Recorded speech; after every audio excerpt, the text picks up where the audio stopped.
Praise the Lord. കർത്താവായ യേശുക്രിസ്തുവിൻ്റെ നിസ്തുല്യ നാമത്തിൽ എല്ലാ പ്രിയപ്പെട്ടവർക്കും പ്രഭാതവന്ദനം അറിയിക്കുന്നു. പ്രഭാതധ്വനിയുടെ ഒരു പുതിയ എപ്പിസോഡിലേക്ക് നിങ്ങളേവരെയും സ്വാഗതം ചെയ്യുന്നു. ഈ പ്രഭാതയാമത്തിൽ ദൈവിക ചിന്തകളാൽ നിറയുവാൻ നമ്മളെ തന്നെ സമർപ്പിച്ചു കൊടുക്കാം. ദൈവം നമ്മളെ ഈ പ്രഭാതത്തിൽ അനുഗ്രഹിക്കട്ടെ, സഹായിക്കട്ടെ. ആവശ്യമായ നന്മകൾ ഉയരത്തിൽ നിന്ന് പൊഴിച്ചു തന്ന് നമ്മളെ അനുഗ്രഹിക്കട്ടെ എന്ന് പ്രാർത്ഥിക്കുന്നു. 1 യോഹന്നാൻ 4-ാം അധ്യായം 20-ാമത്തെ വാക്യം: ഞാൻ ദൈവത്തെ സ്നേഹിക്കുന്നു എന്ന് പറയുകയും തൻ്റെ സഹോദരനെ പകയ്ക്കുകയും ചെയ്യുന്നവൻ കള്ളനാകുന്നു.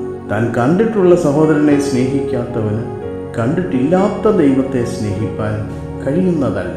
ചില വർഷങ്ങൾക്ക് മുൻപ് ഗ്രേസ് എന്ന ഉത്തമയായ ഒരു വിശ്വാസി സഹോദരി ഉണ്ടായിരുന്നു. ഹൈന്ദവ മാർഗക്കാരിയായിരുന്ന അവൾ കർത്താവായ യേശുവിനെ സ്വന്തം രക്ഷിതാവായി സ്വീകരിക്കുകയും ജലസ്നാനമേറ്റ് പരിശുദ്ധാത്മാഭിഷേകം പ്രാപിക്കുകയും ചെയ്തു. ദശാംശവും വഴിപാടും നൽകുന്നതിൽ അവൾ വിശ്വസ്തയായിരുന്നു. കർത്താവിനു വേണ്ടി വളരെ തീക്ഷ്ണതയോടെ പ്രവർത്തിക്കുകയും അനേകം ആത്മാക്കളെ കർത്താവിനു വേണ്ടി നേടുകയും ചെയ്തു. തൻ്റെ മകനെയും കർത്താവിൻ്റെ ശുശ്രൂഷയ്ക്കായി സമർപ്പിച്ചു. ഒരു ദിവസം ആ സഹോദരി രോഗിയായി, മരണാസന്നയായി. അപ്പോൾ തേജസ്സോടെ പ്രകാശിക്കുന്ന പുതിയ യെരുശലേം നഗരത്തെ അവൾ ദർശനത്തിൽ കണ്ടു. വളരെയധികം സന്തോഷവതിയായ അവൾ കർത്താവിനോട്, കർത്താവെ, ഞാൻ ഇപ്പോൾ തന്നെ അവിടേക്ക് വരുവാൻ ആഗ്രഹിക്കുന്നു. എൻ്റെ മക്കളെ എല്ലാം നിന്റെ കരങ്ങളിൽ ഏൽപ്പിക്കുന്നു എന്ന് പറഞ്ഞു. കർത്താവ് അവളോട്, നീ സ്വർഗത്തിലേക്കല്ല നരകത്തിലേക്കാണ് പോയിക്കൊണ്ടിരിക്കുന്നത്. ഞാൻ നിന്നെ കാണിച്ച പുതിയ യെരുശലേം പട്ടണമാണ് ഞാൻ നിനക്കായി ഒരുക്കിയിരുന്നത്. എന്നാൽ നീ അതിന് അയോഗ്യയായതിനാൽ നരകത്തിലേക്കാണിപ്പോൾ പോയിക്കൊണ്ടിരിക്കുന്നത് എന്ന് പറഞ്ഞു. ഗ്രേസ് ഞെട്ടിപ്പോയി. എന്താണ് കർത്താവേ, ഞാൻ നിന്റെ മകളല്ലേ, ഞാൻ എങ്ങനെ നരകത്തിൽ പോകും എന്ന് ചോദിച്ചു. കർത്താവ് അവളോട്, ഇല്ല, നീ നരകത്തിൻ്റെ മകളാണ്. നീ നിന്റെ സഹോദരിയെ പകച്ച് അവളോട് ദീർഘനാളുകളായി സംസാരിക്കാതിരിക്കുകയാണല്ലോ. ആകയാൽ നീ നരകത്തിലേക്കാണ് പോയിക്കൊണ്ടിരിക്കുന്നത് എന്ന് പറഞ്ഞു. മാനസാന്തരപ്പെടാത്ത തൻ്റെ ഹിന്ദു സഹോദരിയോടുള്ള അവളുടെ പകയെക്കുറിച്ച് അവൾക്ക് കുറ്റബോധമുണ്ടായി. കർത്താവെ, ദയവായി ഇപ്പോൾ എന്നെ എടുക്കരുതേ. ഞാൻ എൻ്റെ പാപത്തെക്കുറിച്ച് മനസ്സിലാക്കുന്നു. എൻ്റെ സഹോദരിയോട് ഞാൻ ക്ഷമിച്ച് അവളോട് നിരപ്പ് പ്രാപിച്ചു കൊള്ളാം. ദയവായി എനിക്കൊരവസരം കൂടെ തരണമേ എന്ന് കേണപേക്ഷിച്ചു. ഗ്രേസ് അപ്പോൾ മരിച്ചില്ല. അതിനായി ദൈവത്തിന് സ്തോത്രം. അവൾ തൻ്റെ സഹോദരിയെ വിളിച്ച് ചുംബിച്ച് കരഞ്ഞ് ക്ഷമ ചോദിച്ചു. ദൈവം ഗ്രേസിനെ പൂർണ്ണമായി സൗഖ്യമാക്കി. അവളുടെ സ്നേഹവും തന്നെത്താൻ താഴ്ത്തി ക്ഷമ ചോദിച്ച പ്രവൃത്തിയും ജ്യേഷ്ഠ സഹോദരിയെ സ്പർശിച്ചതിനാൽ അവളും കർത്താവിനെ സ്വന്തം രക്ഷിതാവായി സ്വീകരിച്ചു.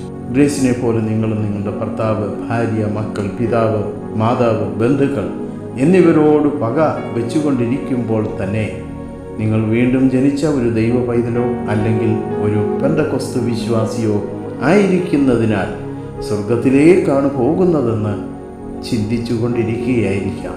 ദൈവ പൈതലെ, നിങ്ങളെ തന്നെ വഞ്ചിക്കരുത്. കാണുന്ന സഹോദരനെ, സഹോദരിയെ, ഭർത്താവിനെ, ഭാര്യയെ നിങ്ങൾക്ക് സ്നേഹിപ്പാൻ കഴിയുന്നില്ലെങ്കിൽ കാണാത്ത ദൈവത്തെ സ്നേഹിപ്പാൻ എങ്ങനെ കഴിയും? നിങ്ങളുടെ ഹൃദയം സ്ഫടികതുല്യമാണെന്നും ജീവിച്ചിരിക്കുന്നവരോടും മരിച്ചവരോട് പോലും നിങ്ങൾക്ക് പകയില്ല എന്നും ഉറപ്പുവരുത്തിക്കൊള്ളുക. നമ്മുടെ കണ്ണുകൾ അടയ്ക്കാം, പ്രാർത്ഥിക്കാം. ഞങ്ങളുടെ സ്നേഹവാനായ ദൈവമേ, സ്വർഗീയപിതാവേ, മനോഹരമായ നല്ല പ്രഭാതത്തിനായി സ്തോത്രം. ഈ പ്രഭാതയാമത്തിൽ ഞങ്ങളെ കേൾപ്പിച്ച ആലോചനകൾക്കായി സ്തുതിക്കുന്നു. അവിടുത്തെ നാമത്തിന് മഹത്വം കരയേറ്റുന്ന കർത്താവേ, അവിടുന്ന് ഞങ്ങൾക്ക് ഈ ലോകത്തിൽ തരുന്ന നിമിഷങ്ങൾ എത്ര വിലപ്പെട്ടതെന്ന് മനസ്സിലാക്കുവാൻ ഞങ്ങളെ തന്നെ ദൈവകരങ്ങളിൽ സമർപ്പിച്ച് ഞങ്ങളുടെ തെറ്റുകളെ ഓർത്ത് ഞങ്ങളുടെ കുറവുകളെ ഏറ്റുപറഞ്ഞ് ഉപേക്ഷിച്ച് തിരുസന്നിധിയിൽ ഞങ്ങളെ സമർപ്പിച്ച് പ്രാർത്ഥിക്കുവാനുള്ള കൃപ ഞങ്ങൾക്ക് തരണമേ. കർത്താവേ, ചെറിയ ഒരു തെറ്റുമൂലം ഞങ്ങൾക്ക് നിത്യത നഷ്ടപ്പെടുവാനിടയാകാതെ ഞങ്ങൾ ആരോടൊക്കെ തെറ്റുകൾ ചെയ്തു പോയിട്ടുണ്ടോ, ഞങ്ങളുടെ പിണക്കം, ജാരശങ്ക, അസൂയ ഇത് നിമിത്തം ഞങ്ങൾ നിത്യത നഷ്ടപ്പെടുന്ന ഒരവസ്ഥയിലേക്ക് മാറിപ്പോകാതെ കർത്താവേ, ഞങ്ങൾ അന്യോന്യം ക്ഷമിക്കുവാൻ, അന്യോന്യം സ്നേഹിക്കുവാനുള്ള കൃപ ഞങ്ങൾക്ക് തരണമേ. ഈ ഭൂമിയിൽ കാണപ്പെടുന്ന സഹോദരനെയോ സഹോദരിയോ സ്നേഹിക്കാൻ കഴിയാത്ത ഞങ്ങൾക്ക് അവിടുത്തെ നിത്യതയിൽ ചെന്നെത്തുവാൻ കഴിയുകയില്ല എന്ന് ഈ പ്രഭാതത്തിൽ അവിടുന്ന് ഞങ്ങളെ കേൾപ്പിച്ചല്ലോ. ഞങ്ങളുടെ എല്ലാ ന്യായീകരണങ്ങളെയും അവിടുത്തെ കരങ്ങളിലേക്ക് സമർപ്പിക്കുക.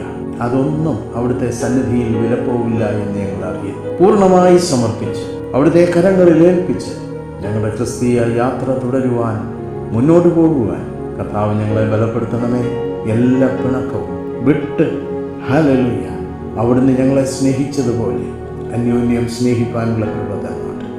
കരങ്ങളിൽ ഏൽപ്പിക്കുന്നു. പ്രാർത്ഥന കേട്ടതിനായി സ്തോത്രം. യേശുവിൻ നാമത്തിൽ തന്നെ.